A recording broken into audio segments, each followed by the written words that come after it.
Buenos días a todos, buenas tardes o buenas noches a los que les toque ver esta presentación grabada.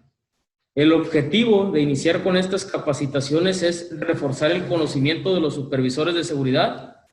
Vamos a empezar desde lo más básico, desde las funciones de un supervisor de seguridad, las responsabilidades, con la intención de llegar al punto donde todos tengamos el mismo nivel de conocimiento, las mismas capacidades en cuanto al manejo de la información y que tengamos las mismas oportunidades para desarrollarnos.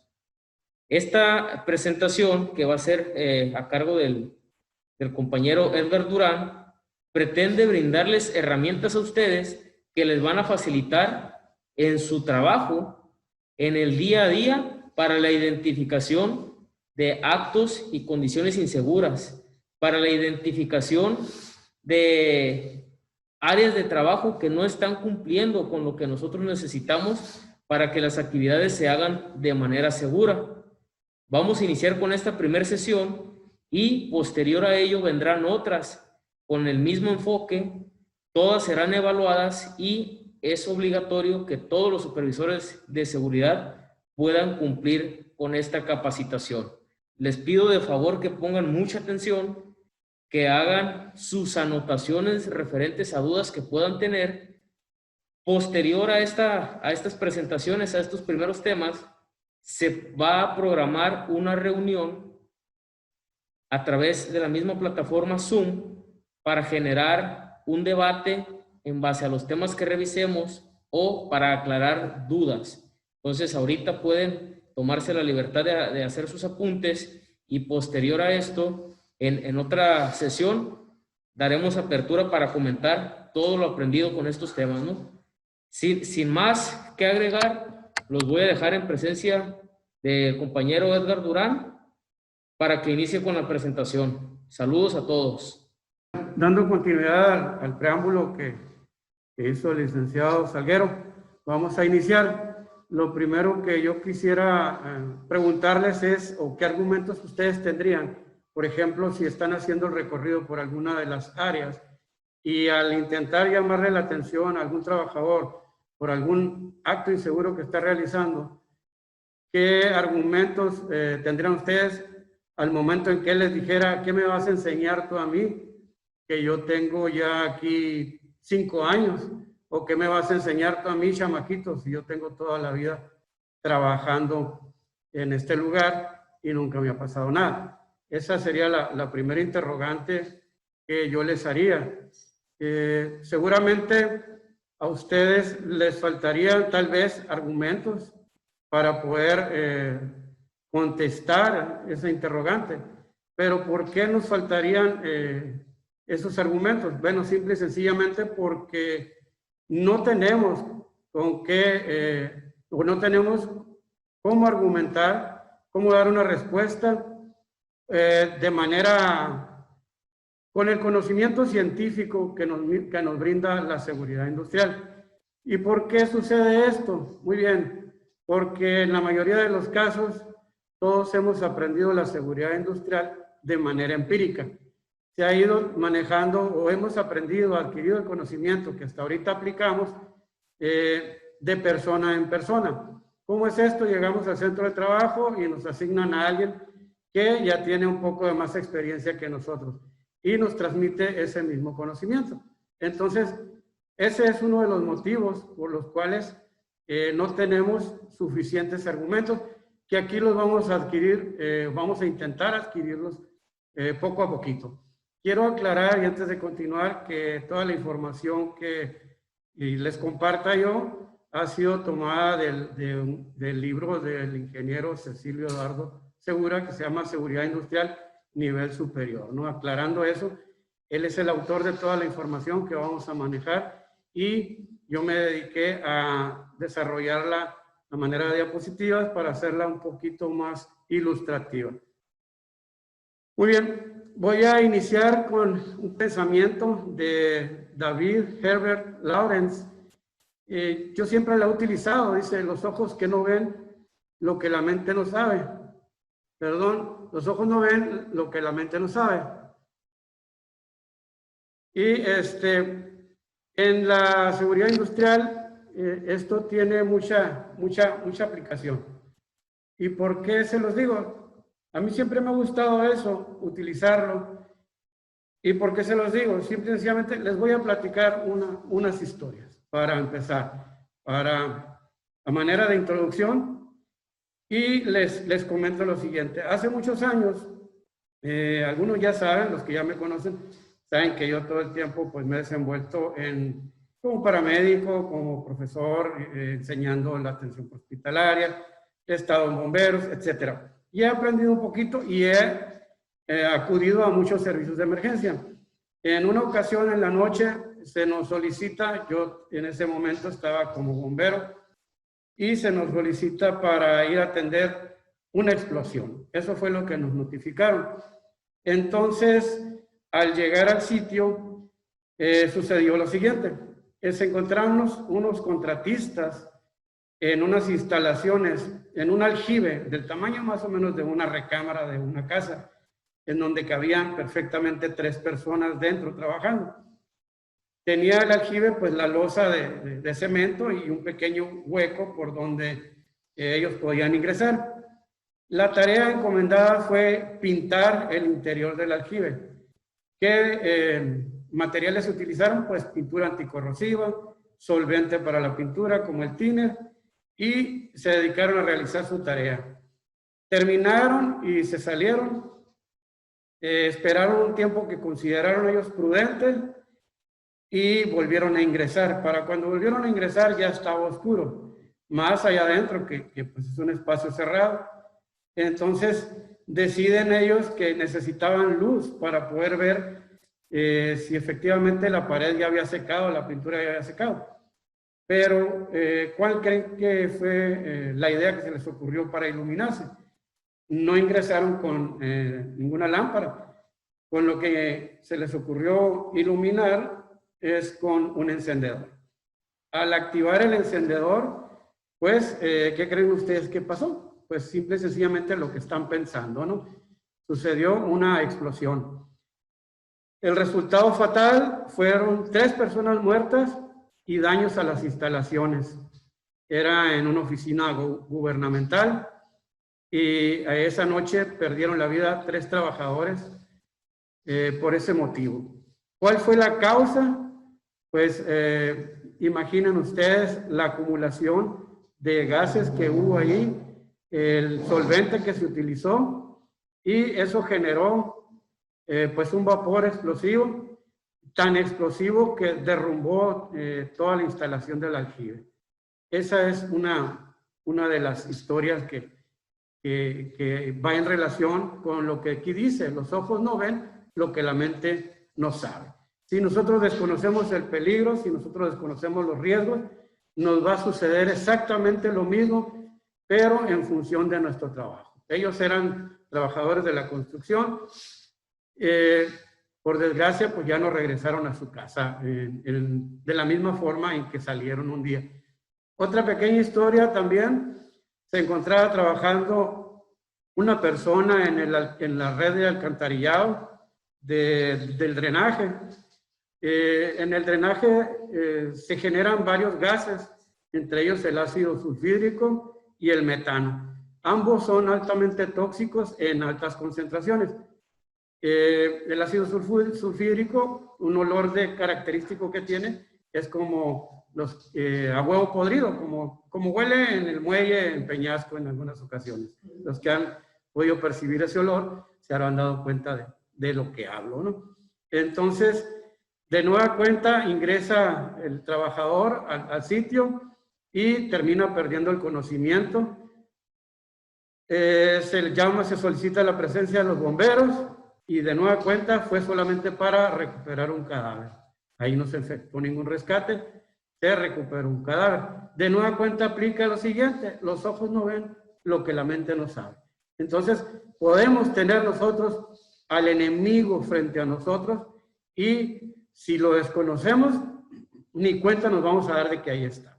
Y precisamente de esto, o este es el arranque o el inicio a lo que vamos a tratar el día de hoy. Muy bien, pero antes de continuar, vamos a definir lo que es el marco conceptual, pero antes de continuar con esto, supongo yo que ustedes saben que cuando un joven ingresa a la carrera de medicina, lo primero que no inicia la carrera con clases de farmacología ni con clases de cirugía. Inicia la carrera tomando clases de anatomía y fisiología. ¿Y por qué? Porque esas son las materias bases para conocer el cuerpo humano y su funcionamiento. Y posterior a ello, cuando tomen, eso les va a servir de bases para después ser unos excelentes cirujanos o poder prescribir una receta con éxito para sus pacientes. Entonces, es precisamente eso lo que vamos a hacer el día en esta primera sesión, que como les comentábamos hace un momento, van a ser algunas. Como menciono aquí abajo, dice, antes de comenzar con los temas técnicos y administrativos que nos permitan mantener bajo control los riesgos laborales, iniciaremos estableciendo y aclarando los principales conceptos. Es decir, que vamos a estudiar la anatomía y fisiología de la seguridad industrial, por llamarlo o por darle un cierto nombre. ¿Para qué? Para que con estos conceptos ustedes, a su vez, esto les va a facilitar las tareas y las acciones que ustedes van a realizar para detectar los peligros y para detectar los riesgos en el centro de trabajo. Muy bien, entonces vamos a iniciar estableciendo y aclarando los principales conceptos. Por principio de cuentas, pues, ¿qué es la seguridad industrial? Bueno, a ustedes, jovenazos que tengo aquí enfrente de mí, ¿qué es la seguridad industrial para ustedes? Somos supervisores de seguridad industrial, así decimos. Entonces, vamos entendiendo un poquito qué es la seguridad industrial. ¿O qué entienden por seguridad industrial? A Martín, hay varios, los que me miran del otro lado de la pantalla, pues aquí tenemos a Martín, Jorge, tenemos, bueno, al otro lado de la pantalla tenemos a Paola, tenemos a Irán, Saúl, Víctor. Bueno, no se preocupen, aquí lo vamos a aprender, aquí lo vamos a entender. Sabía que pues, nos iba a dar un poquito de problema eso, pero no pasa absolutamente nada. De eso se trata, de que vamos a aprender juntos. Muy bien, tenemos que no hay una sola y absoluta definición, pero casi todos coinciden en que la seguridad industrial es una disciplina que tiene los tres siguientes campos de aplicación. El primer campo de aplicación de la seguridad industrial, y pónganse muy abusados aquí en tener en consideración esto, supervisores, porque esto es exactamente lo que ustedes tienen que saber. Esto es exactamente lo que ustedes tienen que desarrollar. ¿Y qué es? Bueno, dice aquí, identifica y analiza los peligros asociados a una instalación, a un proceso productivo, a las máquinas o equipos utilizados en ese proceso productivo, a las herramientas, a los insumos o materiales, a las tareas, etc. Eso es por principio de cuentas. Luego, tenemos, dice aquí, que realiza una valoración cuantitativa y cualitativa de los riesgos asociados a los elementos considerados antes. ¿Cuáles son esos elementos? Pues los que ya les mencionaba, máquinas, equipos, herramientas, materiales, insumos. Y cuando hablamos de cuantitativa y de cualitativa, pues estamos hablando, por ejemplo, en lo cualitativo es un método científico basado o que busca cualidad o calidad y se basa en la percepción, y cuantitativa nos habla de estadísticas, de índices, de números. Entonces, eso es la forma en que ustedes tienen que aprender a valorar los riesgos. Luego tenemos, permítanme un momento, voy a mover esto. Estorbando, listo. Luego tenemos que del resultado de la evaluación de los riesgos, perdón, me adelanté, se definen y aplican los controles operacionales adecuados sobre estos para prevenir y evitar accidentes laborales.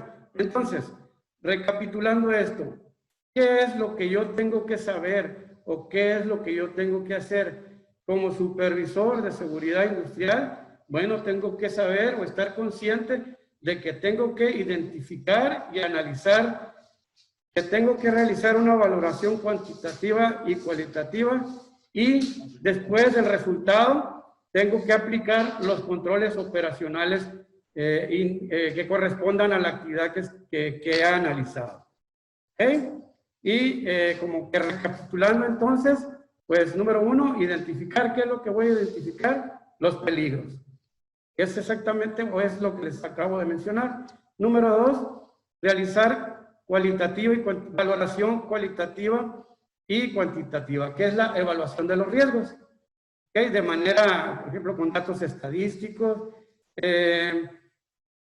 con accidentabilidad, se me fue la otra palabra, etcétera. Y luego aplicar los controles operacionales que se requieran, ya sean controles administrativos, de eliminación, controles de ingeniería. ¿Ok? ¿Hasta aquí vamos bien? Sale y vale. Continuamos entonces. Y ahora una siguiente pregunta. ¿Qué es la higiene industrial? Dani, ¿qué es la higiene industrial?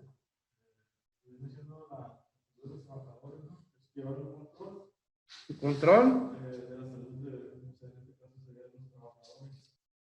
Ok, Víctor. Me imagino que es la ciencia que evalúa los riesgos a los que se asocian o están expuestos los trabajadores con el fin de evitarlos. Ok, riesgos y en referencia a la salud, ¿no? Muy bien. Aquí tenemos, dice, disciplina no médica cuyo objetivo es prevenir y evitar enfermedades de origen laboral. Entonces aquí no hay que confundirnos, ¿ok?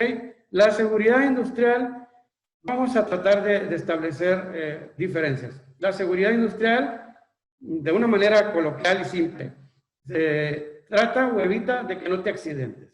Y la higiene industrial trata de evitar que no te enfermes. ¿Ok? Para que nos quede claro de una manera sencilla. ¿Está bien? Muy bien.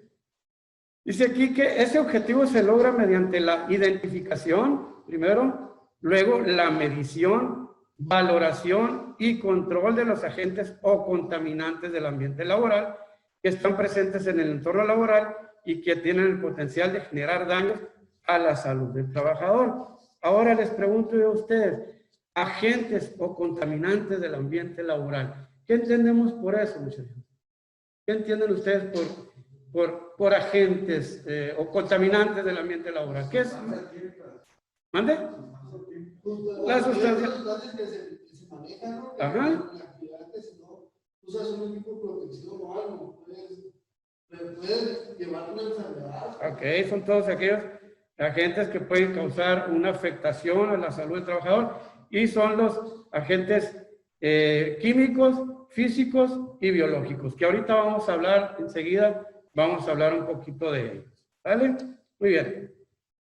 Y aquí unos ejemplos. Dice el ruido, las temperaturas elevadas o abatidas, la iluminación extrema o deficiente, las radiaciones ionizantes. La radiación ionizante es un ejemplo, pues son los rayos X o la radiactividad. Y las no ionizantes, pues pueden ser las de radiofrecuencia, pueden ser las de microondas, pueden ser ultravioleta, infrarrojos. Luego tenemos presiones ambientales anormales, como en el caso de las alturas o en el caso del trabajo del buzo, y las vibraciones, por citar algunos ejemplos. ¿Ok? Muy bien. Ahora tenemos que la aplicación de la higiene industrial se realiza bajo el siguiente esquema. Ok, primero que nada es la identificación. Es importante que tú conozcas, como dice aquí, debes conocer tus instalaciones, pero sobre todo debes conocer bien tus procesos productivos, las máquinas y equipos que se utilizan en esos procesos productivos, los insumos y materiales y los residuos, los puestos de trabajo, las tareas, etc. Tienes que identificar todos esos elementos. Te tienes que involucrar primeramente. ¿Ok? Antes, bueno, dice aquí, solo entonces deberás realizar un reconocimiento o ubicación específica de cada uno de los agentes mencionados antes. antes de, cuando tú eres contratado como supervisor, antes de supervisar, dedícate primero que nada a identificar. ¿Ok? Porque eres nuevo en el sitio de trabajo y quizás desconoces muchos o todos los procedimientos que ahí se realicen, aunque tenga mucha similitud la actividad económica a la que te dedicas o a la que se dedica esa empresa. Tú vienes de otra empresa que tiene la minería, por ejemplo, y entras a otra empresa que se dedica a lo mismo, pero son distintos procedimientos. Entonces, antes de supervisar, primero identifica. Luego, medición. Una vez que hayas realizado el reconocimiento o ubicación de los distintos agentes presentes en tu entorno laboral, el siguiente paso es medir o determinar con el apoyo de un laboratorio preferentemente la intensidad o concentración del agente y la dosis que recibe el trabajador durante la exposición. Recordando pues que puede haber dentro de los agentes contaminantes del ambiente laboral, pues podemos tener sustancias químicas, ¿no? Entonces, o hay cuestiones que no las podemos medir solamente con ciertos aparatos o instrumentos o a través de un laboratorio que lo va a determinar.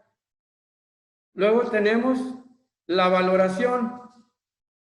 Dice, de los resultados que entregue el laboratorio de las mediciones efectuadas, se realizará un comparativo con los valores de referencia que corresponda al agente valorado. Por ejemplo, aquí yo anoté a la norma 010 de la STPS, que es en referencia a las condiciones de seguridad y higiene en los centros de trabajo, donde se produzcan, almacenen o manejen sustancias químicas capaces de generar contaminación del medio ambiente laboral.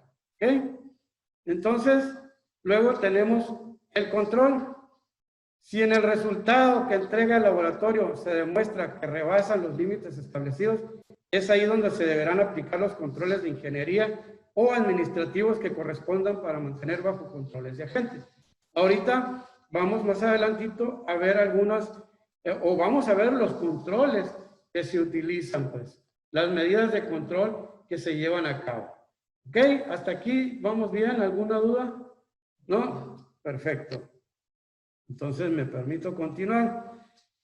La seguridad y la higiene industrial son dos disciplinas que están íntimamente ligadas. Cuando aplicamos estas dos disciplinas en los centros de trabajo, se lograrán muchos beneficios. ¿Cuáles serán esos beneficios? Bueno, se evitan accidentes con daños a las personas y a la propiedad. ¿Okay? Se mantiene la continuidad de los procesos productivos, no hay que parar nada, no hay que parar de trabajar.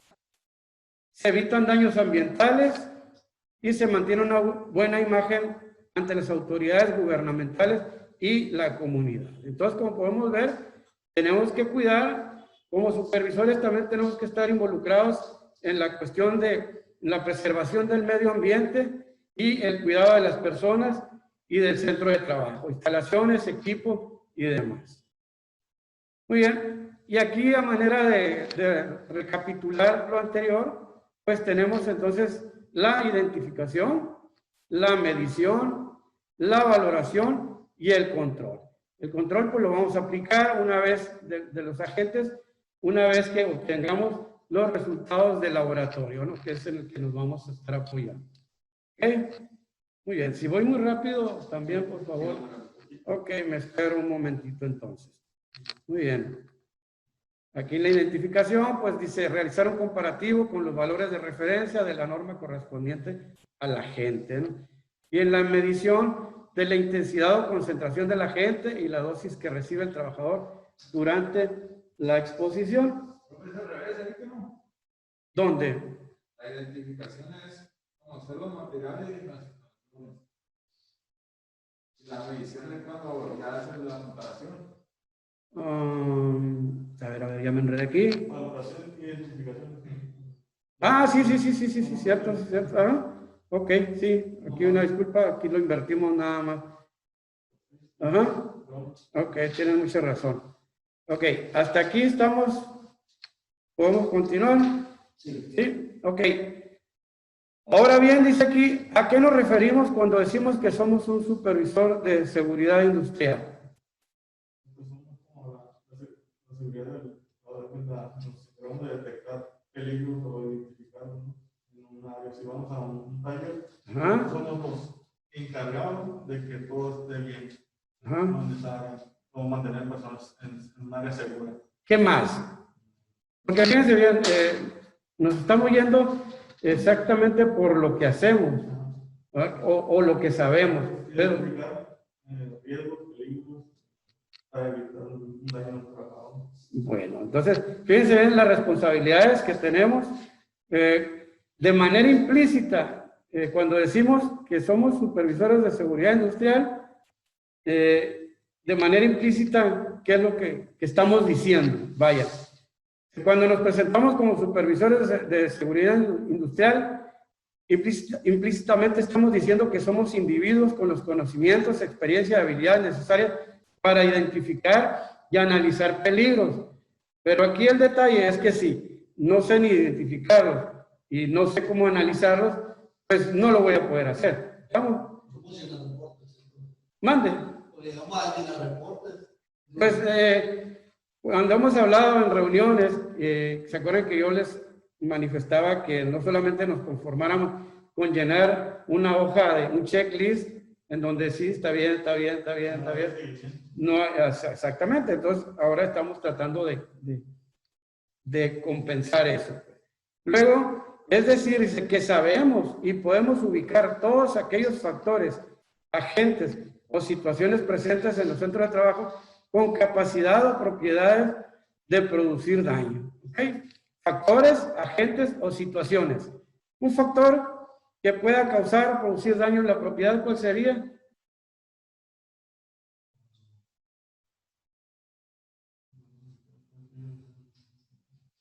No sé que esté un compresor prendido y no tenga válvula de seguridad. Sería un factor de riesgo. Un agente puede ser como la instalación, puede ser factor humano. O una situación, pues un acto inseguro pudiera ser una situación. Ok, muy bien. Luego, dice que a partir de la identificación podemos realizar una valoración cuantitativa y cualitativa de los riesgos asociados a estos peligros. Y entonces, a partir de los resultados, podemos aplicar los controles operacionales necesarios para evitar que esos riesgos se materialicen en un accidente. ¿Ok?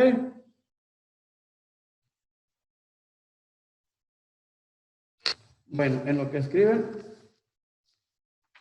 aquí voy a checar algún dato.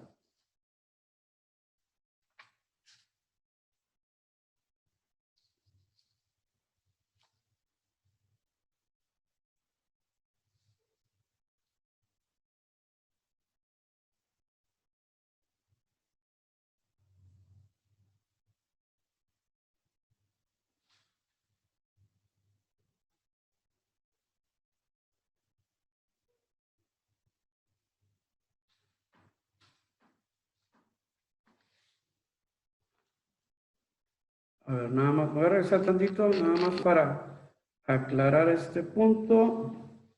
Aquí es en la identificación realizar un comparativo, estamos en lo correcto.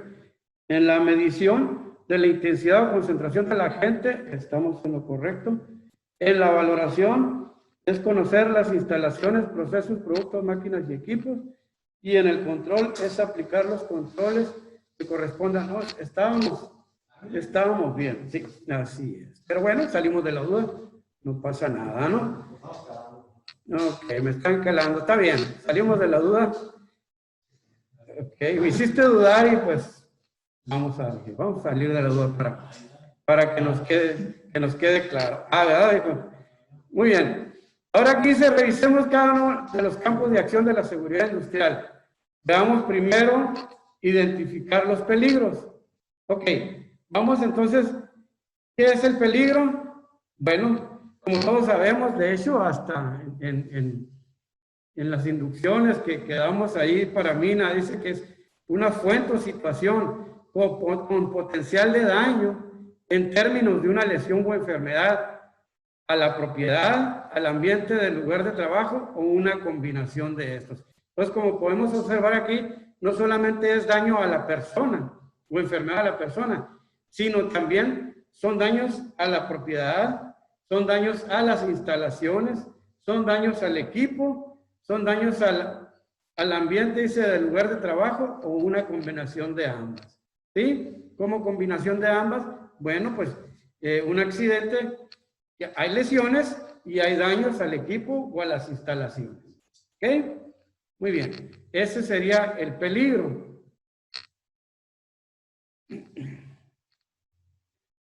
Entonces, como dice aquí, entonces queda claro que al referirnos al concepto peligro, estamos hablando de qué. Peligro es todo aquello que per se tiene la capacidad de generar un daño. Per se es por poner de por sí, ¿ok? Entonces, peligro es aquello que de por sí tiene la capacidad de generar un daño. Pero falta un elemento para que exista un resultado, ¿no? El peligro ahí está, ¿sí? Tiene la capacidad de generar el daño. Pero ¿qué nos falta entonces? Que la gente afectable. Exponerme, ¿verdad? La probabilidad de exponerme. Muy bien. Y va de la mano. Bueno, eso era un adicional que puede ser a las instalaciones, a los procesos productivos, etc. Muy bien. Ahorita vamos a hacer esto. Aquí le puse yo review, revisar. Vamos a ver cómo vamos. Para que no se me duerman. Dice aquí, como lo establecimos desde un inicio, las funciones básicas que tenemos los supervisores de seguridad industrial son, vamos a ver si están poniendo atención o están anotando. ¿Ok? Muy bien. ¿Cuáles son esas funciones básicas que tenemos que cumplir los supervisores de seguridad, muchachos? Ok, ¿qué más? Aplicar controles, ¿qué más? Valoración cuantitativa y cualitativa, perfecto. Excelente, muchachos. Entonces, dice aquí, identificar los peligros, que es lo que me mencionaban, y valorar cualitativa y cuantitativamente los riesgos para posteriormente, eso es lo que nos faltó nada más, aplicar controles operacionales y así evitar accidentes. ¿Ok? Entonces, en resumen, eso es, que no se nos olvide, esa es nuestra función como supervisores de seguridad. ¿Ok? Muy bien. Porque a veces nos confundimos, les decíamos, porque hemos aprendido de manera empírica. Y llego yo aquí y me avientan con Saúl y el Saúl me enseña sus mañas y llega otro nuevo y me lo avientan a mí y yo le enseño las mañas de Saúl y las propias. Y así nos vamos yendo. Entonces, al final, como les decía al inicio de la plática, no tenemos buenos argumentos para... Puso una clave que dice exacto, era un punto de partida. Ok, entonces, ahora lo que estamos intentando hacer es precisamente ir fortaleciendo ese conocimiento que ya tienen, irlo fortaleciendo con un conocimiento más científico, más técnico. ¿Ok? Eso es lo que vamos a ir haciendo y pues vamos a ir aprendiendo juntos. Muy bien. Entonces nos continuamos, decíamos que hacía falta la combinación del peligro, bueno, pues el riesgo, ¿ok? ¿Y qué es el riesgo, muchachos? Muy bien.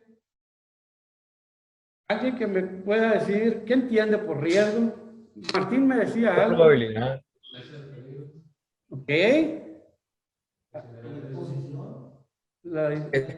Es una probabilidad. El grado de interacción. Es una probabilidad. La consecuencia. Es una probabilidad. Ok. Ok, un ejemplo. Por ejemplo, el taller es un peligro, me meto y ya. A ver. Ajá. Exactamente, ahí te estás exponiendo. Ok. Bueno. Ah, sí, muy bien. Entonces, dice, hablar de un riesgo es referirnos a la combinación de la probabilidad y consecuencia de un evento identificado como peligroso. ¿Ok? Que es exactamente lo que me dijeron ustedes. sí lo entienden con sus palabras, pero eso es lo importante, lo entienden, pues no se trata de entenderlo de manera literal, pues, sino que ustedes lo comprendan, pues, y lo puedan aplicar. Es establecer con alguna medida de referencia cuán probable es que una fuente o situación previamente identificada como peligrosa genere un daño, es decir, que se materialice en forma de un accidente y cuáles serían las consecuencias como resultado de este. Dice aquí que una fuente o situación previamente identificada como peligrosa, ¿ok? Genere un daño. Y para entenderlo un poquito mejor, vámonos a la siguiente imagen. ¿Ok? Dice aquí, fíjense, vamos a poner atención en la imagen. Un peligro es algo que tiene el potencial de causarte un daño. Aquí dice tiburón. Y acá abajo dice, un tiburón en el mar es un peligro. Estamos totalmente de acuerdo todos, ¿verdad? Perfecto. Luego, el riesgo es la probabilidad de que un peligro te cause un daño. Ahora, el riesgo aquí es nadar con un tiburón es un riesgo. ¿Estamos claros hasta aquí? Un ejemplo, Dani. ¿De qué estamos hablando? Ok, hay una instalación eléctrica en un cable expuesto y tú te acerques a una instalación muy próxima y ese cable me haga un cortocircuito. Bueno, ¿y cuál sería el peligro? Pues el cable en electricidad. Ok. El riesgo de acercarme y la consecuencia que te electrocute, ¿no? Ok, muy bien. Ahí la llevamos entonces. Ahora la siguiente pregunta. Los riesgos pueden ser de distinta índole dependiendo del centro de trabajo y los procesos que ahí se desarrollan. ¿Ustedes qué dicen? ¿Pueden ser distintos? Dependiendo o todos son iguales.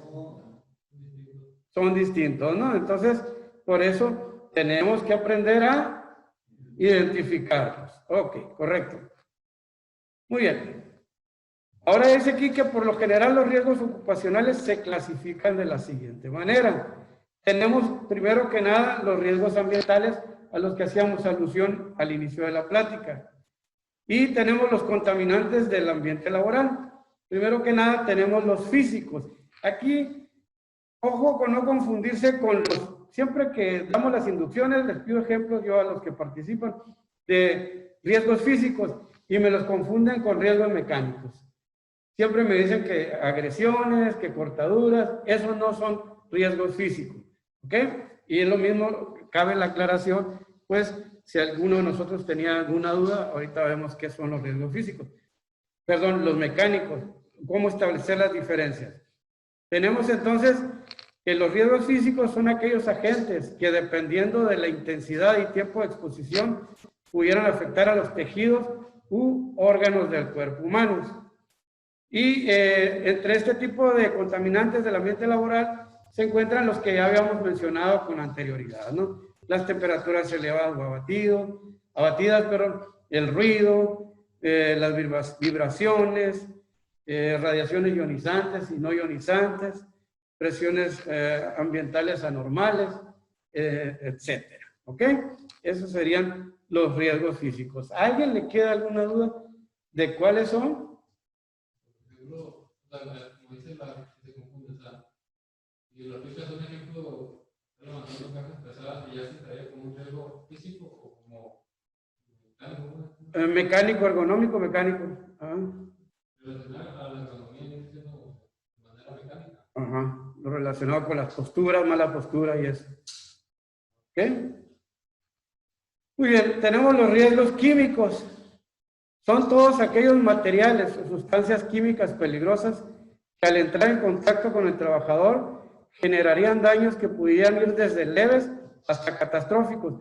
Las fuentes de entrada pues serían a través de los ojos, a través del sistema digestivo, por absorción de la piel, por inhalación, ¿ok?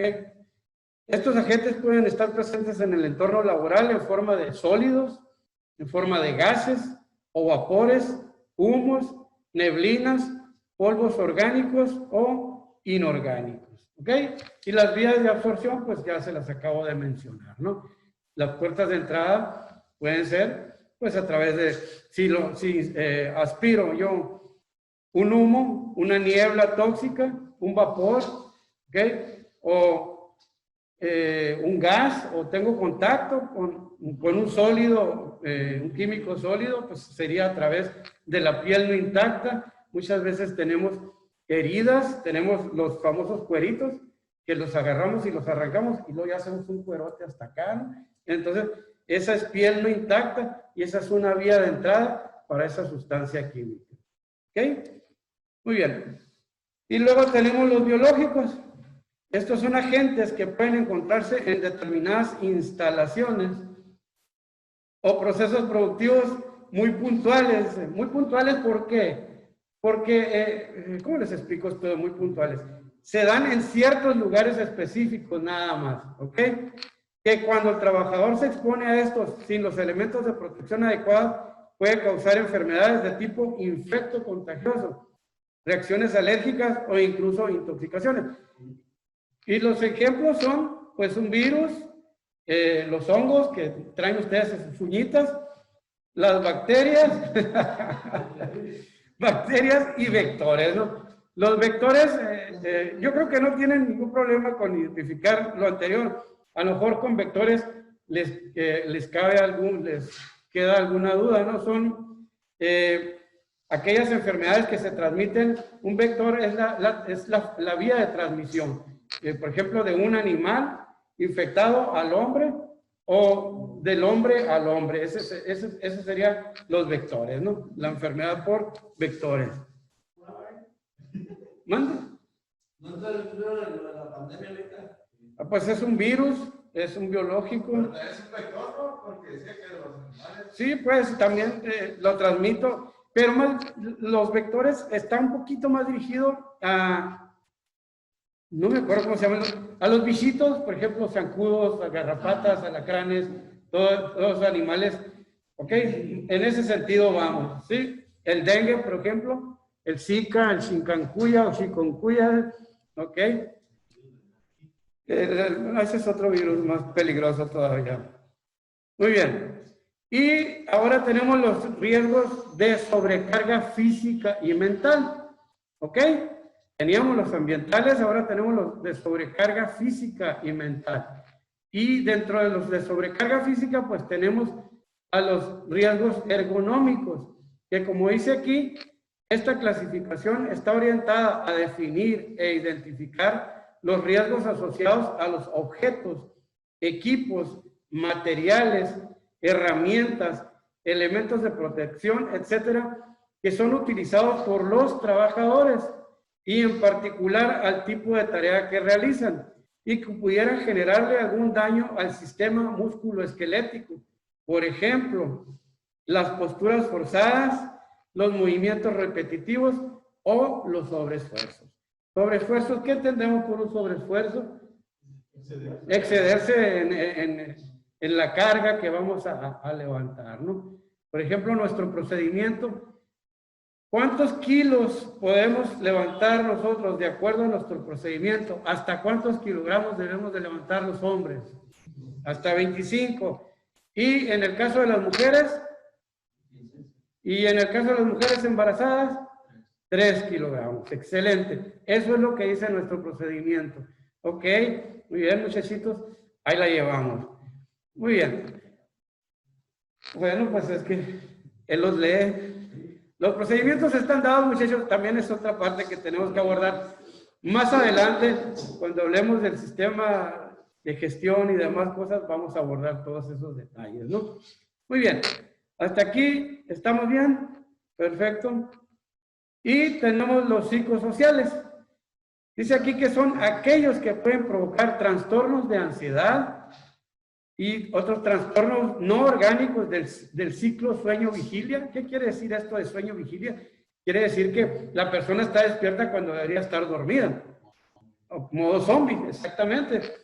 Y de estrés grave y de adaptación, derivado de la naturaleza de las funciones del puesto de trabajo, el tipo de jornada de trabajo y la exposición a cualquier acontecimiento traumáticos severos o actos de violencia laboral por el trabajo desarrollado.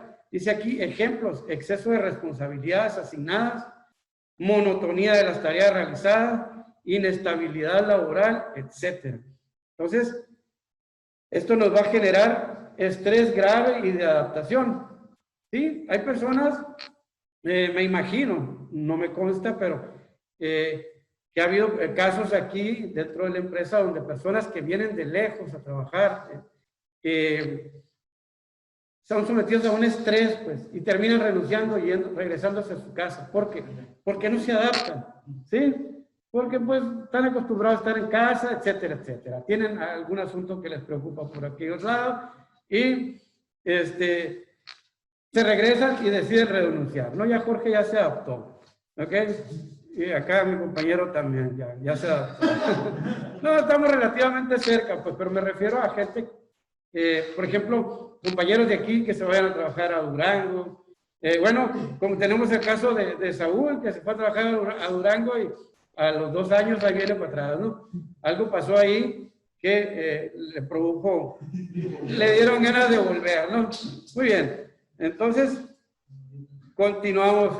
Ese sería un riesgo mental, ¿no? El factor psicosocial es un riesgo mental. Y también puede ser físico, pues, porque en cuanto a relación de sobrecarga, porque, o en relación a patologías relacionadas con tu organismo, porque puedes empezar, te duele la espalda, te duele la cabeza, te duele la nuca, etcétera, ¿no? Muy bien. Ahora vamos con los riesgos derivados de fuentes específicas. Ahora sí, tenemos los mecánicos. ¿Y cuáles son estos? Estos riesgos son los derivados de la instalación, de la operación, del mantenimiento o al uso de máquinas, equipos, herramientas, vehículos, etcétera, y que presenten la probabilidad de causar atrapamientos, desmembramientos. Desmembramientos es que le va a arrancar el brazo, le va a arrancar un dedo, proyección de partículas, caídas, golpes, heridas, etcétera. Este tipo de riesgos puede crear incluso la posibilidad de tener contacto con otras energías peligrosas asociadas. ¿Ok? Yo creo que con la identificación de los riesgos mecánicos, pues no tienen ningún problema. Muy bien. Luego tenemos los riesgos eléctricos. Este tipo de riesgo es el que está presente en o en la proximidad de las instalaciones o equipos eléctricos. Por ejemplo, en los conductores, transformadores, protecciones y o en cualquier otro accesorio destinado a generar, transmitir o distribuir la energía eléctrica y que esté bajo tensión. Esta es considerada, pues, como ya sabemos, una actividad de alto riesgo. Lo más peligroso de esto es que no se ve. Entonces, tenemos que apoyarnos. ¿Cómo vamos, por ejemplo, a administrarlo? Una forma de administrar pudiera ser la comunicación. ¿Ok? Colocar, no hay letrero aquí atrás de mí, pensé que ya lo habían puesto. Ok. Entonces, colocar letreros, señalética que nos indique de ese riesgo eléctrico presente. ¿Estamos? Muy bien. Luego tenemos los riesgos locativos. ¿Cuáles son esos? Son los que se generan a partir de las condiciones propias del centro de trabajo. Y tenemos un ejemplo aquí. Dice aquí, en una embotelladora de bebidas, el proceso productivo mismo genera mucho escurrimiento de agua. Eso quiere decir que los pisos en esas áreas de trabajo comúnmente están húmedos por sí mismos. Ese lugar presenta un riesgo potencial de caída. Y ese es un riesgo locativo. ¿Okay? Por la actividad que ahí se genera. Tenemos los riesgos naturales. Eso, del elemento de agua, todo eso. Al momento que sucede, no se puede llevar como un riesgo mecánico, una caída. La consecuencia fue la caída.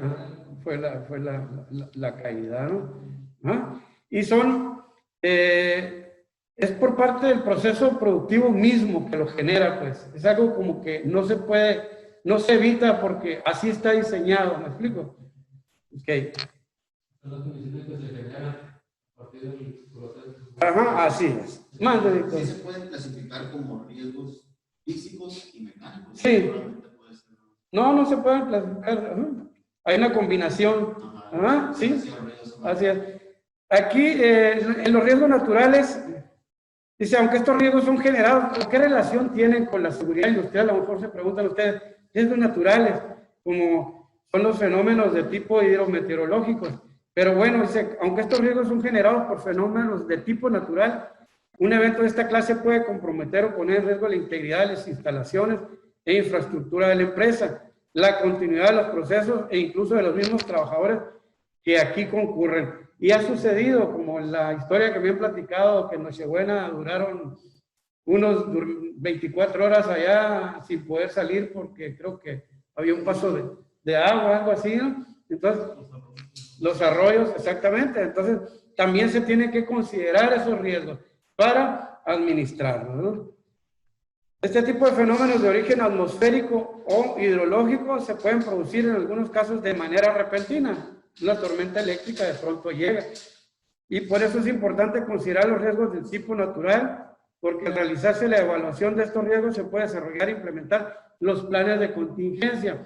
Entonces, se tienen que considerar para no dejarse fuera. Podemos nosotros tener un plan de contingencia para muchas situaciones, pero nunca consideramos que estamos en una zona desértica en donde se puede presentar una tormenta eléctrica, por ejemplo. Y podemos tener la caída de un rayo, por ejemplo, a alguna instalación, como en el caso del taller. Y no tenemos un pararrayos instalado, entonces no lo tenemos considerado. Entonces, tenemos que prever ese riesgo para administrarlo.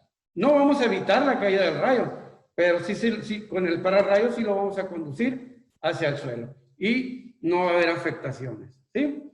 Muy bien. Ahora tenemos una subclasificación de los riesgos. ¿Para qué? Para que de una forma más sencilla nos ayuden a determinarlos. Y aquí lo tenemos, como dice ahí, en 3 pares, que son los riesgos potenciales o latentes, los riesgos ocultos o evidentes y los riesgos impuestos o voluntarios. ¿Ok? Nunca a lo mejor nos habíamos puesto a pensar de que existieran esa clase de riesgos o esa subclasificación de riesgos, que serían los potenciales o latentes, ocultos o evidentes, impuestos o voluntarios. ¿Ok? Ahorita vamos a ir explicando cada uno de los mismos riesgos. ¿Ok? Muy bien. Tenemos lo que es el riesgo potencial. Dice aquí que es aquel que está presente en una instalación, en un proceso productivo, en las máquinas, equipos, herramientas, tareas, etc. Como todo riesgo puede derivar en un daño, pero la clave para definirlo como un riesgo potencial es este riesgo está correctamente controlado. Un riesgo que está correctamente controlado es un riesgo potencial. ¿Y por qué es un riesgo potencial? ¿Por qué lo entendemos así, Dani? Tú ya te la sabes. Por ejemplo, un recipiente, Ajá. sabemos que es un riesgo que puede explotar en cualquier momento, pero no sé, tiene su jaula, Ajá. en caso de explosión, pues ahí. Ok, sigue siendo un riesgo, ¿verdad? Pero está controlado o está administrado ese riesgo para que no cause ninguna afectación. ¿Sí? Como en algunas mandas. Es un riesgo potencial, no entran las guardas. Sí, sí entran las guardas, así es. Entran las guardas. Así es, por ejemplo, en los sistemas hidráulicos, mangueras, maquinaria que utiliza mucho el sistema hidráulico, lo que se hace para administrar las mangueras, lo que sucede es que llegan a romperse con las altas presiones que manejan. Y ya saben que la manguera va extendida y de pronto se revienta y viene y le da el chicotazo al trabajador y le causa una lesión porque sabemos que el cuerpo de la manguera es alambre. Y entonces, lo que se hace para administrar ese riesgo, se le pone un cable de acero. Entonces se revienta, el cable no va a permitir que la manguera se extienda como látigo. ¿Okay? Esa es una forma en que se administra ese riesgo. Entonces sería un riesgo potencial. Está controlado, pero no deja de ser un riesgo. ¿Sí? Correcto. Ahora tenemos el riesgo latente. Dice aquí que al igual que el anterior, este tipo de riesgo también está presente en una instalación, en un proceso productivo, en las máquinas, equipos, herramientas en una tarea y también puede derivar en un daño. Aquí la clave para definirlo como un riesgo latente es que este riesgo no está correctamente controlado. ¿Ok? Y vamos a ver un ejemplo. Aquí anoté el ejemplo. Dice aquí, un grupo de trabajadores realizan una excavación de unos 3 metros de profundidad para realizar la reparación de una fuga de agua. Imagínense que son los trabajadores de OMAPAS o MISLIM o como se llame el organismo operador del agua potable. Como ha tenido una fuga, el terreno se ha resblandecido con el paso de los días en que ha estado fugando el agua.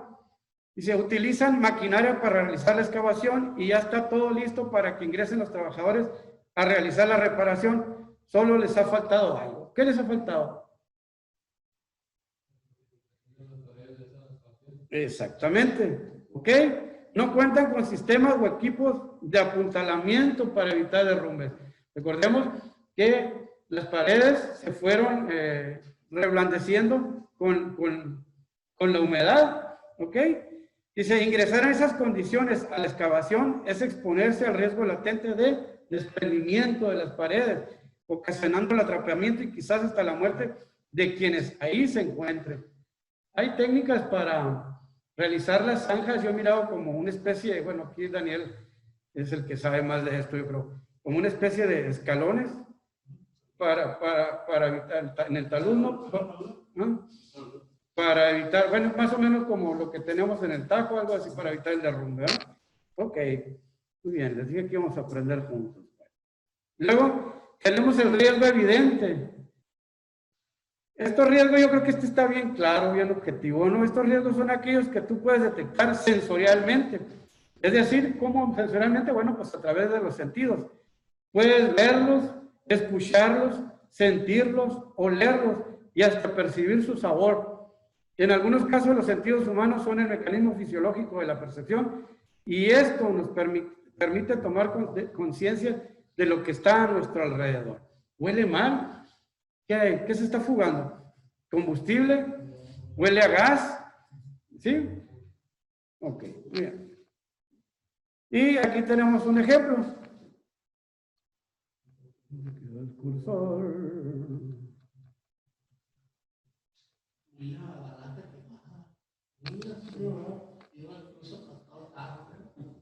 Ok, dice, ejemplo, huele a cloro. Cuando te subes a la van, es Dani que se aventó un trago. Bueno, un par de trabajadores realizará actividades en una plataforma elevable. Imagínense una película, ¿ok? Entonces, 2 trabajadores, los nachos, van a realizar una actividad en una plataforma elevable.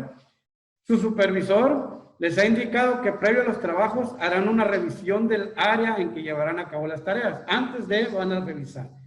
Al terminar la revisión, de revisar el área, han detectado lo siguiente: el suelo presenta zonas con desniveles, el área está muy cerca del paso de cableado eléctrico energizado. En la parte inferior del sitio, otros compañeros realizan actividades de soldadura y corte. Y por último, los motores y generadores ubicados a un costado generan niveles de ruido muy elevados. ¿Cómo detectaron los riesgos asociados a esas condiciones que observaron? Simple y sencillamente, en estos casos no requieren de instrumentos de detección o medición. En este caso, tan evidentes solo requieren de sus sentidos porque son riesgos evidentes. ¿Ok? Ahora, un riesgo evidente en este centro de trabajo. Cada quien, ayúdame con un riesgo evidente. ¿Por dónde empiezo? ¿Por acá o por acá? Por allá, ya te hicieron de cabeza, Martín. Un riesgo evidente, Martín. Ok. Pero, bueno, de manera general. Ok, está bien. Un riesgo evidente. A ver, explícame, amplíame eso.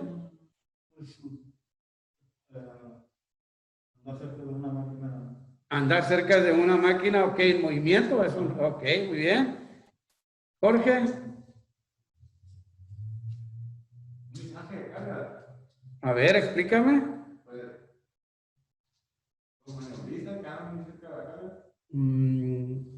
Ese sería un riesgo evidente. A ver, aterrízamelo más. No es albur. Víctor. No sé, se puede decir las vibraciones generadas por la herramienta. El riesgo evidente, ¿cuál sería ahí? La vibración, lo estás sintiendo, ¿no? Ahí lo que nos faltó, ¿no, Jorge? Decir, estoy mirando que, por ejemplo, que está como péndulo, ¿me explico? Algo así. Allá, caballero. Puede ser el derrame del lavado de agua. El derrame de agua. De la... Respiración, de que quieres pisar y no sé, puedes lavar todo algo. Yo creo que nos interrumpamos, pero es que María trae una sesión.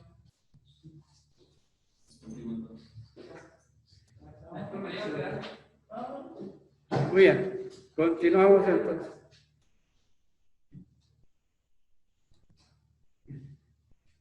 Sí, Muy bien.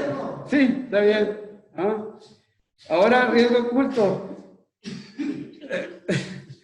Bueno, riesgo oculto, dice, esta clase de riesgos son uno de los factores por los que con más frecuencia ocurren accidentes en los centros de trabajo.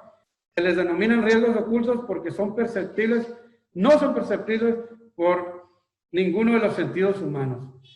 Para saber si están presentes se requieren de uso de instrumentos de detección o medición y en algunos casos ser comunicados por señalética. ¿Ok? Un ejemplo de riesgo oculto es la electricidad misma que ya había mencionado. No podemos saber si un elemento está energizado, pues no puede verse a simple vista. ¿Okay?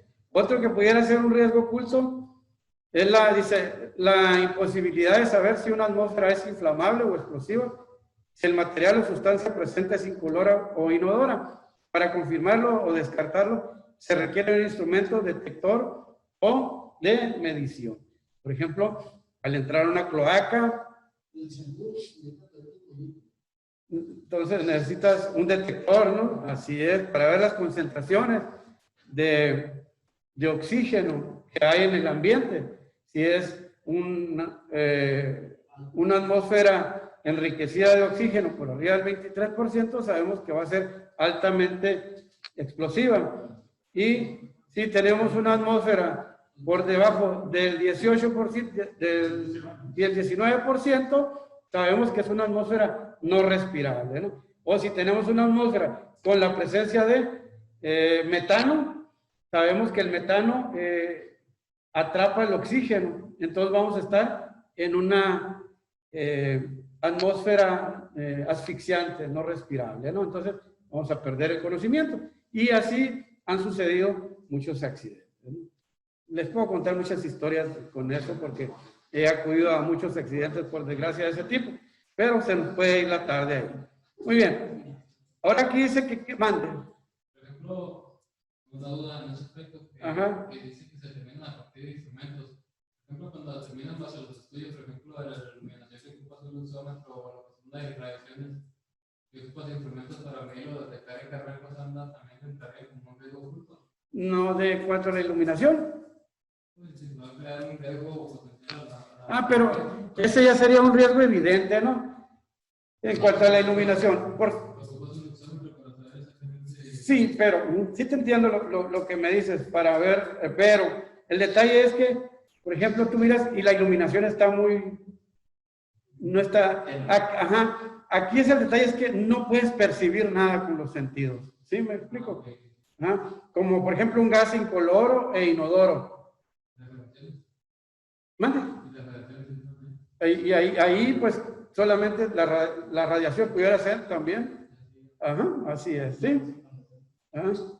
¿Sí? Ok. Entonces, como dice aquí, queda clara la importancia de considerar la identificación, valoración, control y comunicación de esta clase de riesgos. Dice aquí que de hecho es crítico hacer esto. Entonces, ya aprendimos. ¿Qué aprendimos en este momento, por ejemplo? En cuanto a los riesgos ocultos. ¿Qué aprendiste? Si yo te llevo al campo y te digo, te voy a hacer una práctica, dame una medida de control para los riesgos ocultos. Primero dame un riesgo oculto y luego una medida de control. Un talud, un aparato que tiene más y que simple vista se puede mirar, o sea, estable, pero a lo mejor no es así. Pues. Bueno, ok. Ocupo una herramienta para saber si Ok. es estable. Bueno. Los robots que existen para la estabilidad. Ok. Ok. Como decía usted, primero teníamos que conocer el área en la que vamos a trabajar para poder determinar si realmente vamos a estar expuestos a un punto o un riesgo Ajá. para poder determinar si vamos a hacer una medición con un aparato auxiliar o no. Depende si nos manda a hacer un trabajo en un tanque, una cisterna, cosas así, que a lo mejor no podemos verlo. Ajá. Conocemos que es una cisterna, pero podemos hacer una medición. Ajá. Y por ejemplo, ¿cómo lo comunicarían? Entonces, vamos a colocar a lo mejor señalética, vamos a establecer una barrera probablemente, ¿no? Medio de comunicación, difusión, ¿ok? Muy bien. Profe, Ahora el riesgo impuesto. Dice aquí que son inherentes a las actividades del trabajador, son los que corresponden a las tareas asignadas por el puesto de trabajo y sus alcances. El trabajador no exige voluntariamente exponerse a determinado riesgo. Su patrón se lo impone, entre comillas, dice ahí, porque forma parte de las tareas para las cuales lo contrató. Por ejemplo, realizar trabajos en alturas. Ok, te contrataron para eso, pues. Es un... ¿cómo te lo explico? No es que tú quieras andar trepado ahí arriba, pero es parte de tu función. Pero como el patrón te lo está imponiendo, el patrón también te tiene que dar las medidas de control, ¿ok? Para mitigar esos peligros y riesgos a los que te estás exponiendo. ¿Estamos hasta aquí? Ok. A ver.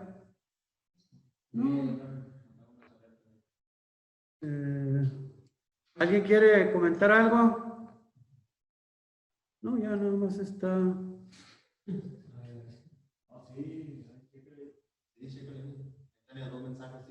A ver.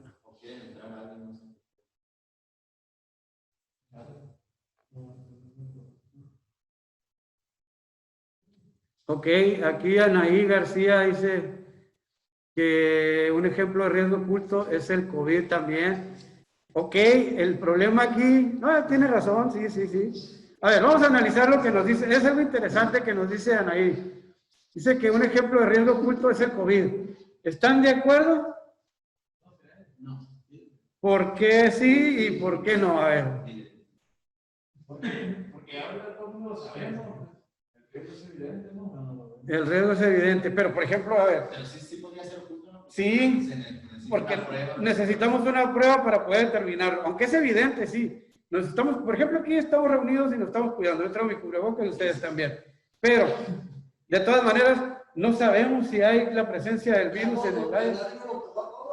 Pero el riesgo es evidente porque sabemos que los contagios hacen mucho, ¿no? ¿El riesgo? Porque si no fuera evidente, pues no nos pusiéramos cubrebocas ahorita. No. Eso oculto y te lo pones porque no sabes. Porque no sabes, es una medida de control el ponértelo, pero no sabes si lo tienes. ¿Cómo vas a saber haciéndote la PCR, no? Yo pienso así, mi respeto a la opinión de los demás también, ¿verdad? Pero creo que así sería, ¿no, Víctor? Más o menos pienso. Y aquí Irán nos dice que es una probabilidad. Es que si habló Irán, no le escuché, se oye muy poquito el volumen. Ok, muy bien, gracias compañeros por participar. Tenemos un ejemplo aquí. Ok, aquí tenemos algo más en el chat. Ok, dice aquí, es un agente con la capacidad de generar un daño. El virus no podemos detectarlo a simple vista. Sabemos que existe y que hay probabilidad de que esté presente en el área, pero para poder demostrar su presencia es necesario un método de metida. Bueno, ok, pues ahí está. Entonces la respuesta muy bien, buena. Ok, ya la corrigió, de medida, jajaja. Ok, muy bien, Anaí, gracias por tu comentario, es lo que estamos debatiendo aquí y coincidimos contigo, pues. Sí, muy buena aportación. No se nos había ocurrido en este momento, pero así es como tú lo mencionas. Y es en lo que coincidimos contigo. Ok. Ahora, muchachos, un ejemplo. Dice aquí, el patrón programó a su trabajador para realizar una tarea a más de 40 metros de altura. El patrón establece las siguientes condiciones que deberán cumplirse antes de subir a su empleado. Como les dije, él le impuso esa actividad. Él tiene que establecer los medios de control para que aquel trabajador que está en las alturas no vaya a sufrir una caída. ¿Okay? Como los riesgos aplicables por puesto de trabajo. Como los riesgos aplicables por puesto de trabajo, exactamente eso. Entonces, tenemos...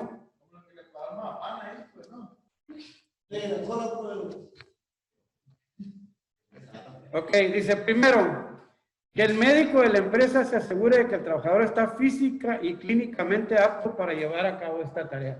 Los controles que existen, ok, bien.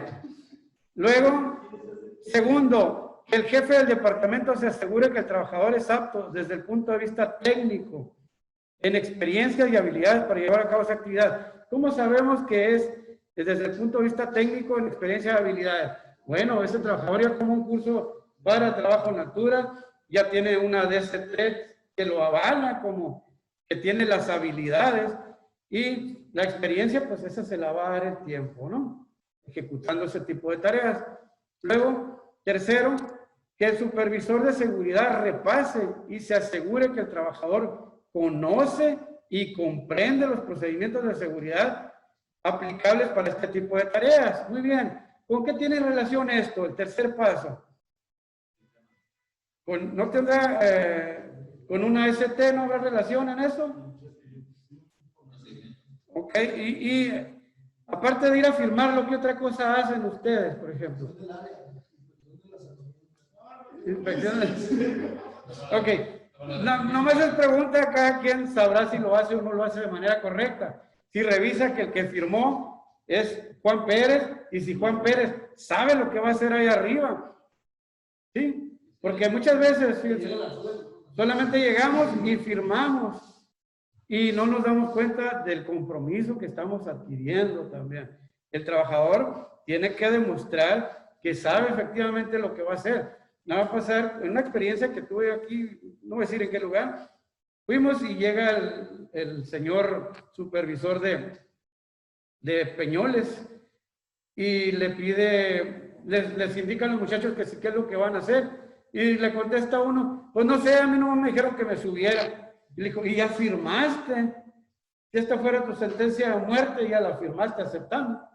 Entonces, tenemos que tener cuidado en ese sentido. Por eso nuestra obligación es cuidar a los trabajadores, no solamente limitarnos a firmar, a checar, a ver las revisiones que hacemos, el plan de trabajo, listo, sí funciona, sí funciona, sí funciona. Y se acabó. ¿Sí? Muy bien.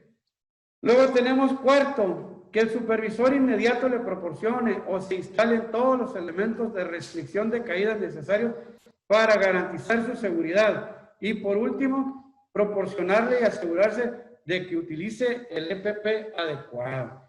¿Tenemos el EPP adecuado? Bueno, pues ustedes saben más que yo de esto, son los que andan en las áreas, ¿ok? Pero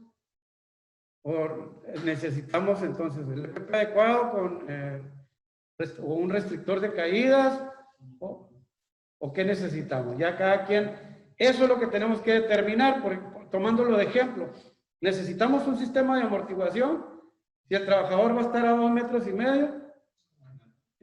yo creo que no, ¿verdad? Entonces lo que tenemos que identificar primero, que el área sea segura para él, eso no es seguridad, porque si se cae, pues va a tronar en el suelo, nada lo va a parar. En cambio, si tiene un sistema de restricción que no le permita avanzar más allá, creo que con eso estaríamos cumpliendo. ¿Sí estamos de acuerdo en eso? Perfecto. Entonces, eso, hacia allá vamos a encaminarnos, pues. El trabajo de nosotros es orientar y enseñar al trabajador y mostrarle los peligros. ¿Ok? Muy bien. Ahora tenemos el riesgo voluntario. Es el riesgo más tonto que existe. Dice aquí... Este definitivamente no es un riesgo que ha impuesto el patrón sobre el trabajador. Es un riesgo que el empleado asume por iniciativa propia. No forma parte de los riesgos asociados o inherentes a las actividades para las que fue contratado. Es el tipo de riesgo que les encanta a los supervisores de seguridad encontrar al trabajador haciendo. ¿Por qué? Porque le van a poner un contacto, ¿ok? Dice aquí, fíjense bien. Dice, el operador de una máquina de producción requiere que le trasladen un material del almacén. El operador de montacargas ha salido a comer.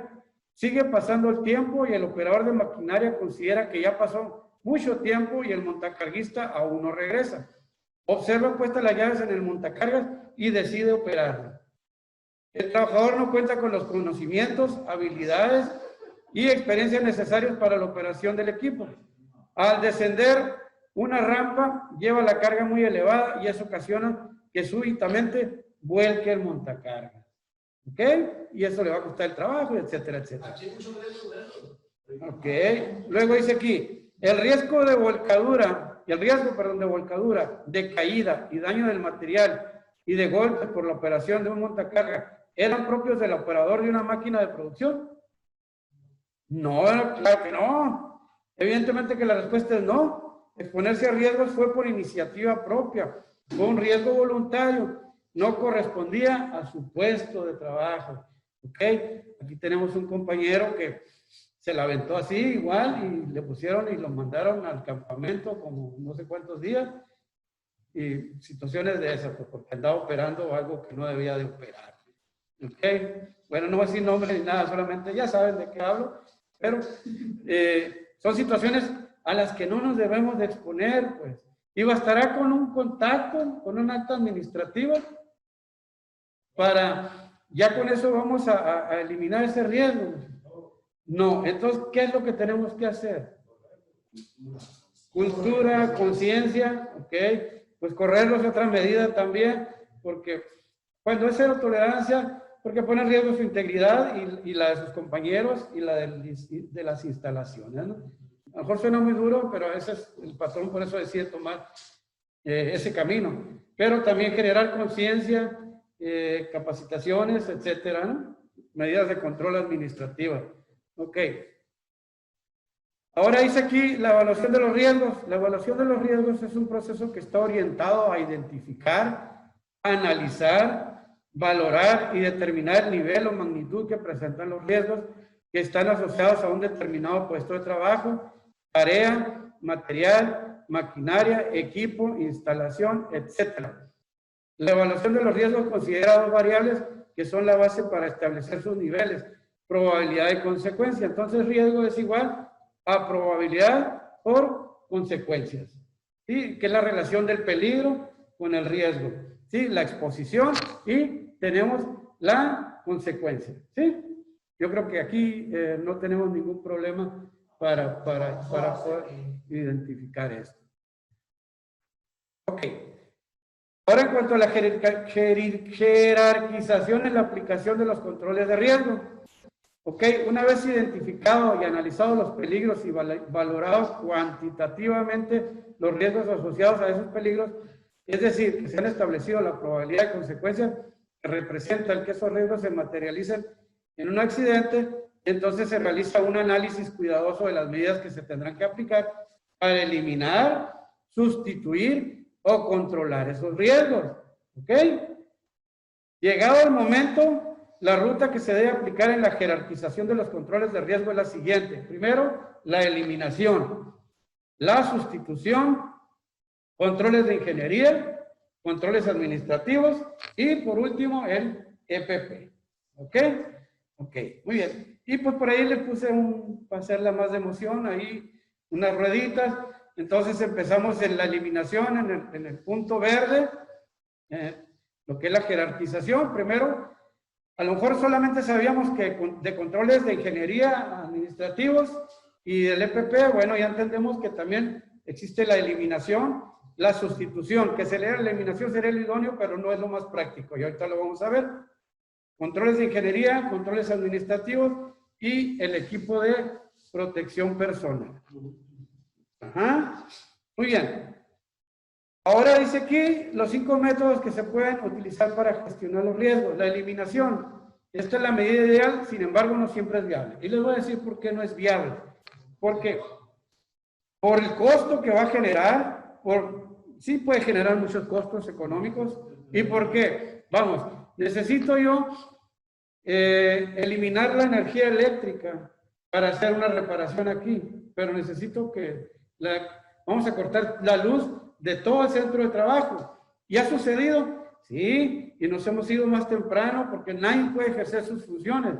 Entonces, eso genera un costo. Entonces, es lo ideal, pues, elimina todos los riesgos, no hay energía eléctrica en ningún lado, pero no es la más viable a veces. ¿Estamos claros con la eliminación? Muy bien. Ahora, sustitución. Este elemento en la gestión de riesgos se refiere al reemplazo que podemos hacer de un agente con determinada capacidad de producir un daño por otro que represente un menor nivel. Por ejemplo, sustituir una cosa por otra de menos riesgo. ¿Quién me puede dar un ejemplo de eso? Una sustancia que genere un riesgo, sustituirla o cambiarla por algo, por alguna otra sustancia que genere menos riesgo, o un procedimiento que genere menos riesgo que otro. Los de gas, Ajá. por combustión interna. Ok. Una herramienta. A ver, ¿por qué la herramienta? Ahorita me regreso contigo. Una herramienta que se utilice para hacer algo y la cambien por otra que sea adecuada para esa actividad. Ok, bueno, sí, es correcto. Por ejemplo, un cincel solo y estás cincelando con el marro, pero lo cambias, lo cambias por... Los marros de bronce. O la cambias, ¿dónde está? La cambias por un cincel que tiene una protección. No sé si los han observado. Tiene unas protecciones de plástico. Por si se te va, le pegas al plástico y no te golpeas la mano. ¿Ok? Esa sería la sustitución. En relación a lo que decías, Víctor, de montacarga, de cambiarlo de gas a un motor a gasolina, a veces. ¿Por qué esa decisión tomarías tú, por ejemplo? Ya se hizo, ¿no? Pero por el riesgo de explosiones y las fugas, que es más... Ok, se presentaban fugas de gas de manera muy recurrente. Ok.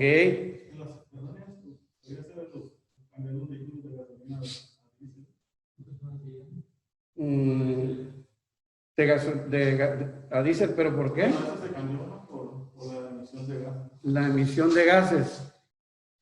Bueno, ok, entonces sí entendemos lo que es la sustitución. Bueno, ahora vamos con los controles de ingeniería. Ok, se refiere a la opción que se tiene de rediseñar una instalación, una máquina, equipo o herramienta, o a la colocación de barreras físicas o de instrumentos que eviten la exposición directa al riesgo. Es como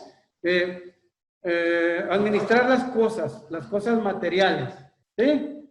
Ok. Y los controles administrativos, dice, a diferencia de los controles de ingeniería, están orientados a las instalaciones, máquinas o a las cosas. Los controles administrativos están directamente relacionados a todo aquello que está asociado al ser humano, al trabajador. ¿Ok? Por ejemplo, un control administrativo. Alguien que allá en el Tajo, un operador, ya tiene tiempo con que le duele la espalda, le duele la espalda, le duele la espalda. A lo mejor lo puedes cambiar de puesto, lo retiras de operador y lo colocas en otro puesto de seguridad. Entonces, y con eso ya estamos ejerciendo ahí un control administrativo. Por ejemplo, una capacitación es un control administrativo. Que las capacitaciones que dan, la inducción es un control administrativo. ¿Ok? Estamos administrando los riesgos, le estamos dando a conocer a la gente de primera mano y de manera bien general los riesgos y los peligros con los que se va a enfrentar, las reglas que salvan vidas, las reglas de seguridad. ¿Sí? Y hablamos un poquito del medio ambiente para preservar también el espacio en donde nos encontramos, recordando que es un ecosistema donde interactúan muchas especies, ¿no? ¿Sí? Y luego tenemos el EPP, el equipo de protección personal, Debes saber que solo cuando hayas agotado todos los recursos anteriores es que pensarás en el uso del EPP en tu sistema de gestión de riesgos, porque el EPP no es equipo de seguridad. ¿Okay? Que les quede bien claro eso. El equipo de protección personal no es equipo de seguridad. El equipo de seguridad son las guardas de la maquinaria, son los tapetes antiderrapantes. Ese es equipo de seguridad. El EPP es un equipo de protección que establece una barrera física entre el agente y mi persona, pero minimiza el efecto, pero de que se va a presentar la situación, se va a presentar. Por ejemplo, va el conductor, se coloca el cinturón de seguridad y conduce un vehículo y se voltea. El colocarse el cinturón de seguridad es un equipo de protección personal, ¿verdad? ¿Ustedes creen que hubiera evitado que se volteara? Claro que no, pero más sin embargo le salvó la vida porque evitó que probablemente saliera eyectado del interior del vehículo y pudiera sufrir serias lesiones. Sí sufrió lesiones, pero no tan considerables como si hubiera salido eyectado, ¿sí? Entonces, por eso es que el EPP no es un equipo de seguridad. Los accidentes muchas veces se ponen un control de protección de riesgos y con el uso de EPP. O sea, todos los controles son los primeros 4 controles, ni siquiera los toman en cuenta. Así. Se va directamente al título. Ajá, y no, ese es lo último que se debe de considerar. Así es. ¿Sí? Así es, la mayoría de las veces se confunde la gente con eso. Tenemos acto inseguro, todos sabemos, de hecho, que es acto inseguro, pero bueno, aquí vamos a leer el concepto. Es aplicable única y exclusivamente al factor humano. Se refiere, no tenemos ninguna cuestión, ¿no? Ok. Se refiere a una acción individual o colectiva que está fuera de un estándar de seguridad establecido y cuya acción expone directamente al trabajador a los peligros y riesgos. Es como te la avientas, pues. O el trabajador toma las decisiones de manera incorrecta. ¿Ok? Entonces nosotros tenemos que, por ejemplo, educar al trabajador de que use, vaya, que haga las cosas por convicción, no por imposición. Pero ¿cómo lo vamos a trabajar?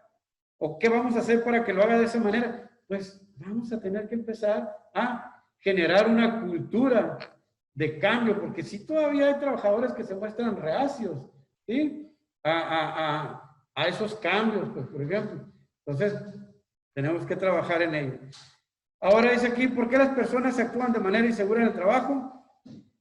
Y aquí tenemos algo que como supervisor de seguridad industrial nos puede ayudar para prevenir y evitar estos comportamientos imprudentes, es entender y aplicar el denominado modelo tridimensional de la seguridad laboral. ¿Okay? ¿Qué es esto? Bueno, el autor del modelo tridimensional, ustedes ya lo han escuchado, ya me regresé, Dani. Ustedes ya han escuchado mucho porque en la inducción dicen, ¿por qué el trabajador comete actos inseguros?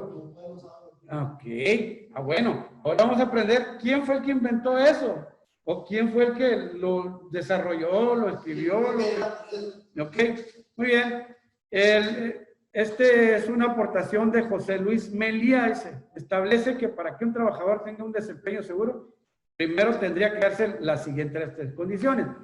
Primero, que el empleado puede trabajar de forma segura. Segunda, que sabe cómo trabajar de forma segura. Y tercera, que en realidad quiere trabajar de forma segura. ¿Y cómo es esto? Bueno, ahorita vamos a ver.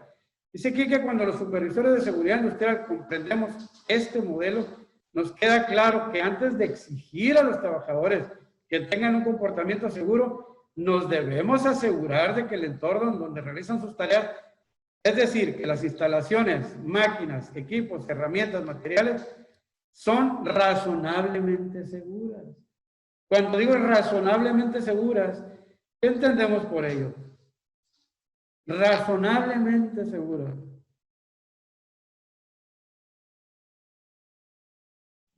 A ver, ingenieros.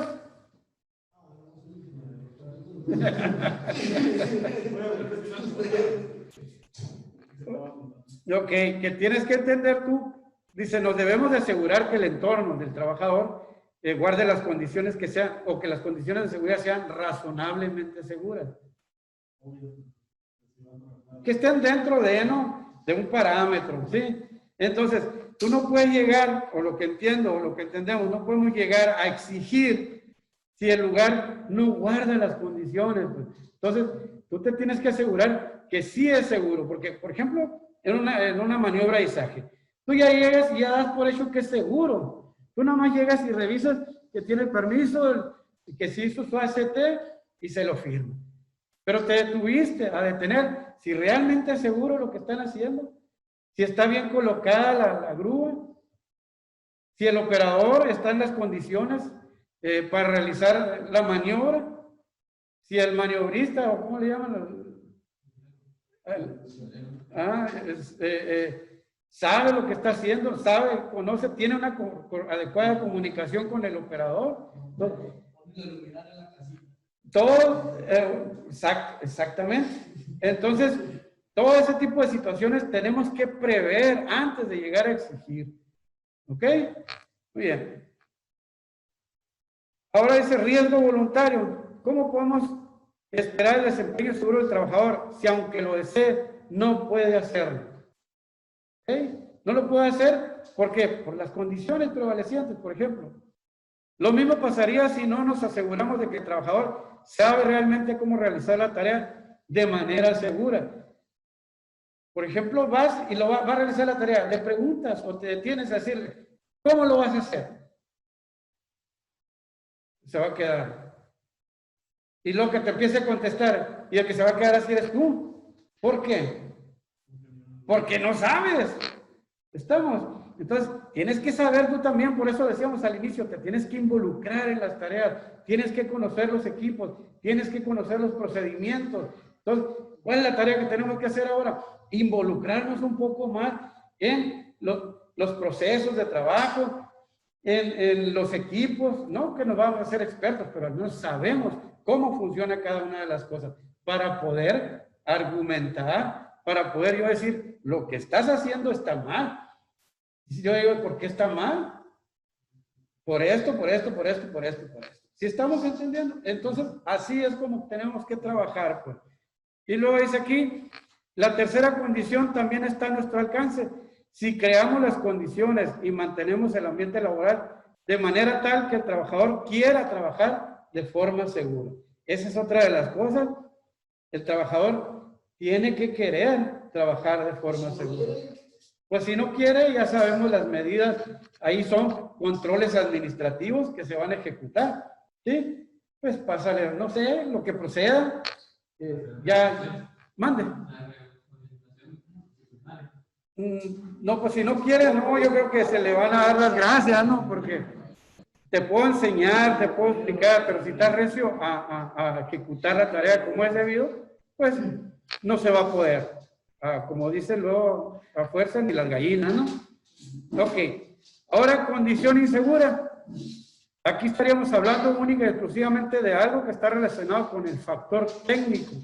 Este concepto se refiere a las fallas de origen u organizacionales que pueden estar presentes en el diseño, funcionamiento o condiciones de uso u operación de las instalaciones o áreas de trabajo, de los procesos, de las máquinas, equipos, herramientas, etc. Y que estas condiciones por sí mismas representan un peligro o bien potencializan el nivel de un determinado riesgo asociado a un peligro. Un ejemplo, ¿ok? Máquinas o equipos en las que se involucran energías peligrosas sin protección, aislamiento o señalización. Escaleras fijas sin cumplir con los grados de inclinación adecuados o sin pasamanos. Equipos o instalaciones eléctricas energizadas sin aislamientos en los puntos donde pudiera darse un contacto accidental con los trabajadores. Pisos o pasillos de tránsito que se encuentran húmedos o obstaculizados o obstruidos. Entonces, esos son algunos ejemplos de condiciones inseguras. Aquí no me queda duda que ustedes lo entienden a la perfección. Y luego, grúas, montacargas o cualquier equipo de izaje al que no se le aplica un programa de mantenimiento predictivo preventivo o correctivo, ¿no? Predictivo, pues ir, observar, si lo necesito o no. Preventivo, ejecutarlo, etcétera. ¿Sí? Muy bien. Ahora la pregunta siguiente es para ustedes. Dice aquí que puede un acto inseguro derivar o crear una condición insegura. ¿Sí? ¿Sí? Sí, a ver, ¿por qué?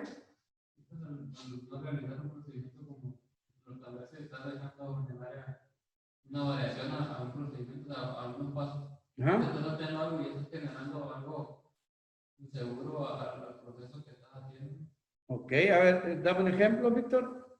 Pues un alto porcentaje, imagino, son creados por actos inseguros. Por ejemplo, un soldador cochino que no cumpla con su orden de limpieza, genera condición insegura. A lo mejor tirar los cables, por ejemplo, esa es una condición insegura que usted generó. Ah, ok. ¿Y el acto inseguro? Pues ser sucio, no ser ordenado.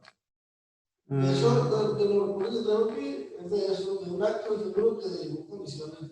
A ver. Falta de un checklist, inicio de turno, la revisión de la máquina no traía una reversa, traía el extintor vencido, o sea, son malas condiciones. Ok, ajá. Sí. O por ejemplo, a una herramienta eléctrica le quito yo la guarda para facilitar, para que se me haga más fácil, ¿no? Maniobrarla. Y ya no se la coloco. Ese es el acto inseguro. Estoy trabajando con una herramienta sin guarda de protección. Y la dejo por ahí. Y la guarda de protección por ahí se va y se perdió. Y nunca se le reinstala. Entonces, eso ya condición, ya condujo a una condición insegura, ¿no? Ok. Ahora, incidente de trabajo. ¿Qué es un incidente? Ya sabemos, es un evento acontecido en el trabajo o en relación con que tuvo el potencial de ser un accidente. Es decir, es un evento que no afecta en modo alguno, pero que en circunstancias ligeramente distintas podría haber resultado en un daño a las instalaciones, a los procesos, a los equipos, a los materiales, a las personas, al medio ambiente, etc. También se dice que un incidente es la oportunidad para detectar un accidente. ¿Ok? Porque no se presentó, pero estamos... no hubo consecuencias, pero estamos mirando que están haciendo una mala práctica, por ejemplo, de algo, ¿sí? O falló algo, se cayó. ¿Por qué? Porque no estaba bien sujeto. Entonces, esa es una oportunidad para corregir esa situación y dejarlo bien fijo. ¿Estamos? Por eso también es una oportunidad para poder determinar eso.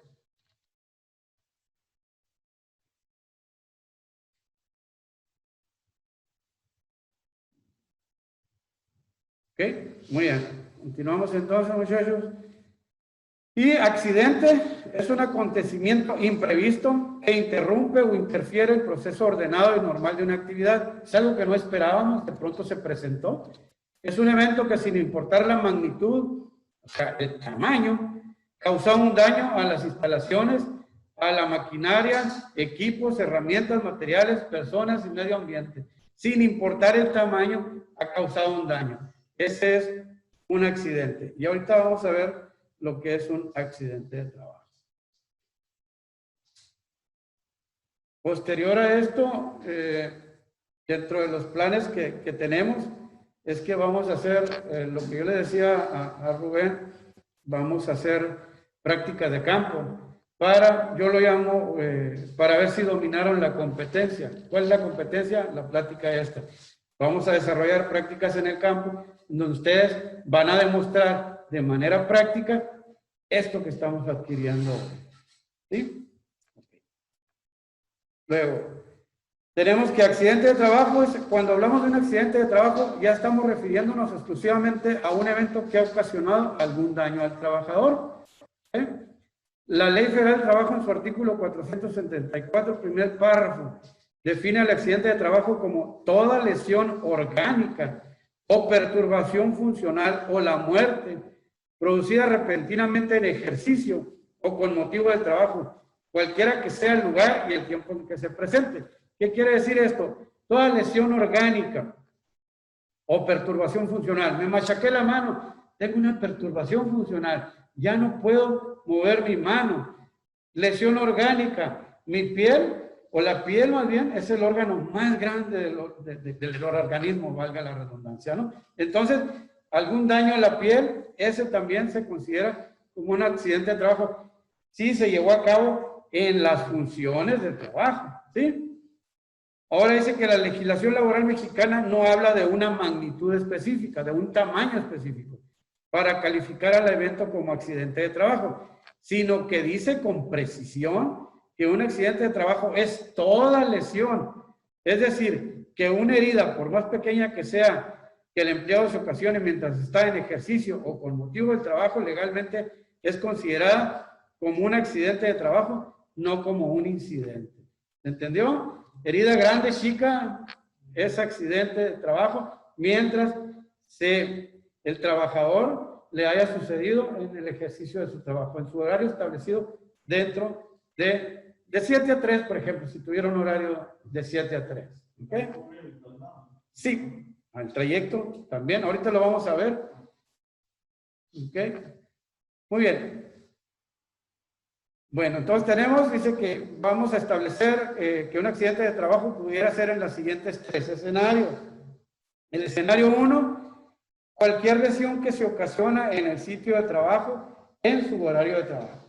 ¿Okay? Me machaqué el dedo, es un sangrero, ok, es un dedo. Yo entré a las 7 de la mañana y me accidenté a las 10. ¿Ok? Entonces es un accidente de trabajo. Luego tenemos el escenario 2. Voy a esperar a Dani. ¿Ya? Muy bien. En el escenario 2, escenario 2, cualquier lesión que se ocasiona en el sitio de trabajo en horario extraordinario. En horas extras, así es. ¿Okay? En horas extras también se considera como un accidente de trabajo. Tenemos el escenario número 3, que es cualquier lesión que se ocasiona al trabajador cuando se encuentra en comisión. ¿Okay? Eres comisionado para ir a Caborca a traer una refacción y en el trayecto te choca, entonces ese también es un accidente de trabajo, que andas en comisión. ¿Okay? Muy bien. Y con respecto a lo que me preguntabas, Dani, de que si en el trayecto también se considere, aquí vemos, pero mira, es un poquito distinto. Dice, debes tomar en cuenta que un accidente en trayecto no entra en ninguno de esos 3 escenarios, los que ya mencionamos.